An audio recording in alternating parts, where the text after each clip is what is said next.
LDFിലെ അനൈക്യം വളരെ പ്രകടമാണ്. CPI അവരുടെ നിലപാടിൽ ഉറച്ചു നിൽക്കുമോ എന്ന് നമുക്ക് കണ്ടറിയാം, കാത്തിരുന്ന് കാണാം. CPI പലപ്പോഴും പറയാറുണ്ട്, പിന്നെ വിഴുങ്ങാറുണ്ട്. ഈ കാര്യത്തിൽ ഉറച്ച നിലപാടാണോ എന്ന് ഞങ്ങൾക്ക് സംശയമുണ്ട്. അവരെ തെളിയിക്കട്ടെ, നിലപാട് ഉറച്ചതാണെന്ന് തെളിയിക്കട്ടെ. കോൺഗ്രസ് പറഞ്ഞില്ലേ, BJPയുടെ അജണ്ടയ്ക്ക്, രാഷ്ട്രീയ അജണ്ടയ്ക്ക് ഒരു കാരണവശാലും വഴങ്ങാൻ പാടില്ല എന്ന നിലപാടുണ്ട്.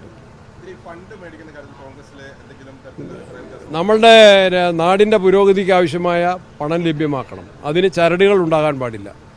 ഉപാധിരഹിത ഫണ്ടാണ് വേണ്ടത്. രാഷ്ട്രീയ ചരടുകളിൽ കുടുങ്ങരുത്. അതാണ് കോൺഗ്രസിൻ്റെ നിലപാട്. ഉപാധികളില്ലാതെ വാങ്ങാം. ഉപാധികളിൽ കുടുങ്ങരുത്. അതാണ് ഞാൻ പറഞ്ഞ, ചരടുകളിൽ കുടുങ്ങരുത്. അതാണ് അതിൻ്റെ ചൂണ്ട. എന്തിനാ ചൂണ്ടയിൽ ഇര കൊത്തുന്നത്? എന്തിനാ ഇര കോർത്ത് ചൂണ്ടയിടുന്നത്? എന്തിനാ? ആ ഇരയിൽ കൊത്തി ചൂണ്ടയിൽ കുടുങ്ങാൻ വേണ്ടിയാണ്. ചൂണ്ടയില്ലാത്ത ഇരയാണെങ്കിൽ നമുക്ക് സ്വീകരിക്കാം. ചരടില്ലാത്ത, ഉപാധികളില്ലാത്ത.